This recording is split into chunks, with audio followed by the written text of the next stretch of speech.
ఆ కూతురు ప్రేమలోనే మునిగిపోయి తాళి కట్టిన అలేఖని కూడా మర్చిపోతే అప్పుడు అలేఖ దగ్గర మంట అంటుకుంటుందమ్మా. అది ఈ ఇంటి మొత్తాన్ని తగలబెట్టేస్తుంది. అందుకే కొంతకాలం వరకు నీ కూతురికి తన తండ్రి రాఘవని చెప్పొద్దంటున్నాను.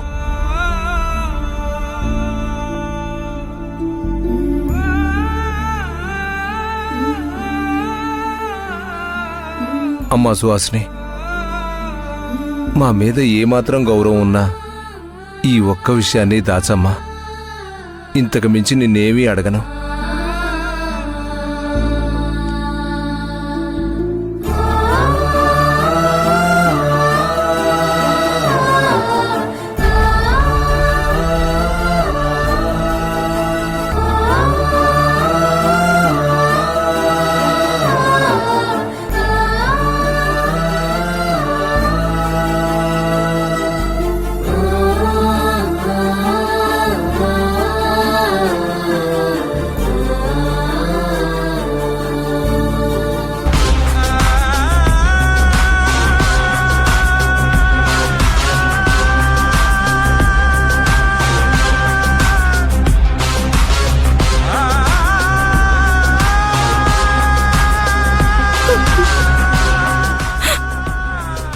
దేవుడా, ఏంటయ్యా ఈ పరిస్థితి? నా కూతురికి తండ్రి అని పరిచయం చేసే అదృష్టం నాకు లేదా? తన తండ్రి ఇతనే అని తెలుసుకునే భాగ్యం లేదా?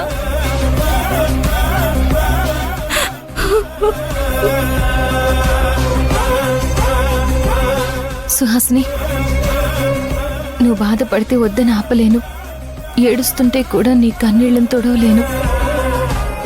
ఎందుకంటే నువ్వెంత కఠినమైన పరిస్థితిని ఎదుర్కొంటున్నావో నేను అర్థం చేసుకోగలను. నేనెవరి కోసం బతుకుతున్నాను భూమి? నా భర్త ఎవరు అనేది నేను చెప్పుకోలేకపోయినా నా బిడ్డకు తండ్రి అనే విషయమైనా నేను చెప్పాలి కదా.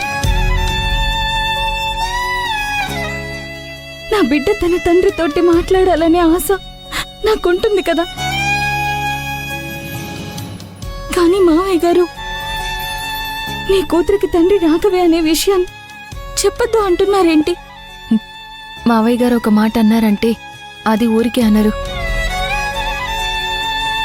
బాగా ఆలోచించి ముందు చూపుతో ఒక మాట అంటారు. ఆ నమ్మకం నాకుంది. ఇంకొకటి, నువ్వు ఎక్కడున్నావో ఏ పరిస్థితుల్లో ఉన్నావో తెలియక రాఘవ బావ పిచ్చోడులాగా అవుతుంటే మావయ్య అత్తయ్య వాళ్ళు పడే బాధ వర్ణనాతీతం.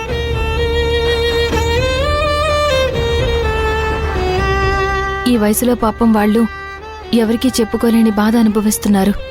ఎవరికీ చెప్పుకోలేక వాళ్ళకి వాళ్లే చెప్పుకుంటూ ఎంతో మదన పడిపోయారు. నువ్వొస్తే వాళ్ళు ఆనందపడ్డారే తప్ప బాధపడలే సుహాసిని. మావయ్య గారికి నేను ఇంకొక విషయం చెప్పాను సుహాసిని. పాపని ఇంట్లోకి తీసుకొస్తాను, మీరు అంగీకరిస్తే చాలు అని. ఇంట్లో ఎవరు ఒప్పుకున్నా ఒప్పుకోకపోయినా సుహాసినికి న్యాయం జరుగుతుందనంటే నా మాట కాదని లెక్కే ఆయన ఒప్పుకున్నారు. రమ్మన్న వ్యక్తే ఆ పాపకు తన తండ్రి గురించి చెప్పొద్దంటే నాకు కూడా బాధ కలిగింది సుహాసిని. ఇప్పుడు నేను ఇక్కడికి ఎందుకు వచ్చినట్టు భూమి? దేనికోసం వచ్చినట్టు నాకేమీ అర్థం కావట్లేదు భూమి. సుహాసిని, నువ్వు సంతోషంగా ఉండాలంటే కొంతమంది గురించి నువ్వేం పట్టించుకోకూడదు. వాళ్ళ ఏడుపు గురించి నువ్వు అస్సలు ఆలోచించకూడదు. ఫస్ట్ నువ్వు హ్యాపీగా ఉండు. మామయ్య గారు నన్ను ఏమన్నా పర్వాలేదు, కానీ పసిబిడ్డకి తన తండ్రి ఎవరో చెప్పొద్దు అంటే ఏంటి భూమి? వాళ్ళు నన్ను కోడలుగా ఒప్పుకోకపోయినా పర్వాలేదు, నాకు అసలు ఆశ కూడా లేదు. కానీ నేను ఇంత చేసింది నా బిడ్డ కోసమే కదా.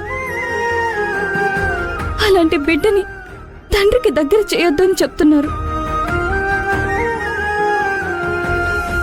దీవించాల్సిన వాళ్ళే ఇది జరగదు అనేసరికి ఒక్కసారిగా మళ్ళీ నా జీవితం శూన్యంలోకి వెళ్ళినట్టే. ఇప్పుడు నాకేం చేయాలో అర్థం కావట్లేదు భూమి. కృష్ణ తులసి బావగారి బిడ్డ అనే వాస్తవాన్ని ఎవరూ కాదనలేరు. ఎలా అయినా తండ్రి చెంతకే బిడ్డ చేరాలి అని రాసిపెట్టుంది కాబట్టి నువ్వలా మాధవ్ని కలిసావు. మాధవ్ నిన్ను ఇంటికి తీసుకొచ్చాడు. ఇన్ని గొడవలు, ఇన్ని సమస్యల మధ్య కూడా నువ్వు ఇంట్లోనే ఉండగలిగావంటే పాప ఎవరో తెలియడం కోసమే కదా. పాపకు తండ్రి ఎవరని రాఘవ బావగారు అనే విషయం తెలియడం కోసమైతే మావయ్య గారి మాట ప్రకారం ఇప్పుడే చెప్పుకో.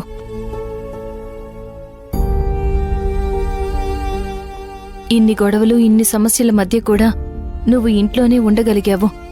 పాప ఎవరో తెలియకముందే ఇంటి వారసురాలుగా పిలువబడింది కాబట్టి ఆ విధిరాత ఆ తండ్రి కూతుల్ని కలుపుతుంది. ఆ విధే పాపకు ఏదో ఒకరోజు తన తండ్రి ఎవరో తెలియజేస్తుంది. ఒక నిజాన్ని ప్రత్యక్షంగా మనం నిజమని నిరూపించాల్సిన పని లేదు సుహాసిని. సమయం వచ్చినప్పుడు అదే నిరూపించబడుతుంది.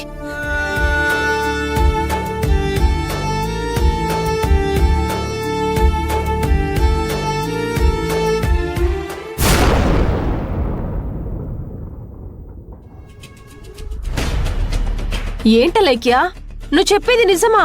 సుహాసిని మీ ఇంటికొచ్చిందా? ఇదెక్కడ ట్విస్టే? ట్విస్ట్ బాగుంది కదా. సుహాసిని కథలో స్క్రీన్ ప్లేని ఆ దేవుడే రాస్తున్నాడో లేక మా ఇంట్లో వాళ్లే రాస్తున్నారో అర్థం కావడం లేదు. కొన్ని రోజుల నుండి సుహాసిని కనుమరుగైపోయింది. ఆమె కోసం మా బావ పిచ్చోళ్లాగా టెన్షన్ పడుతూ ఎక్కడెక్కడో వెతికాడు. తన గురించి నేనేమైనా మాట్లాడితే మా ఇంట్లో వాళ్ళందరూ నన్నొక నేరస్తురాల్లాగా చూసేవారు. ఈ రోజు మార్నింగ్ లేచి మా ఆయన్ని చూస్తుంటే ఆయన ఏదో కడుపు నిండా తిని నిద్రపోతున్న ఫీలింగ్ కలిగింది. అంత తృప్తిగా నిద్రపోతున్నాడు. సుహాసిని మీ ఇంట్లో ఉన్నప్పుడు ఆమె గాలి మీ రాఘవకు ఒక వైఫై లాగా తగిలి అలా తృప్తిగా నిద్రపోతున్నాడేమో. నోర్మై ప్రియా, ఏమన్నా తృప్తిగా నిద్రపోతున్నాడా? అలా నిద్రపోతుంటే కలగంటున్నాడేమో. ఆ కలల్లో సుహాసిని కనపడుతుందేమో అని. ఆ నిద్రని కూడా డిస్టర్బ్ చేసే రకాన్ని నేను. కళ్ళ సుహాసిని వచ్చినా కనపడనీయవా? నిద్ర లేపుతావా? ఇంత సాడిస్ట్ అనుకోలేదు. ఆయన కళ్ళు తెరవలేదు, పక్కకు తిరిగి పడుకున్నాడు. సర్లే ఏదో కారణం ఉంటుందిలే అని డోర్ ఓపెన్ చేశాను. ఎదురుగా ఆ మహాతల్లి సుహాసిని కనపడింది. నా గుండె కుబేలమనింది. వెరీ ఇంట్రెస్టింగ్ అలక్యా. ఇంట్రెస్టింగ్ గా తోటకూర కట్ట. ఆ ఇంట్లో వాళ్ళంతా ఒక గూడు పుటానిలాగా నన్నొక్కదాన్ని పక్కన పెట్టేసి ఇలాంటి గేమ్ ఒకటి డిజైన్ చేస్తారు అని నేనస్సలు ఊహించలేదు ప్రియా. భూమి మాధవ్ అంటే వదిలేసే. వాళ్ళెప్పుడు ఏదో ఒక తప్పులు చేస్తూనే ఉంటారు.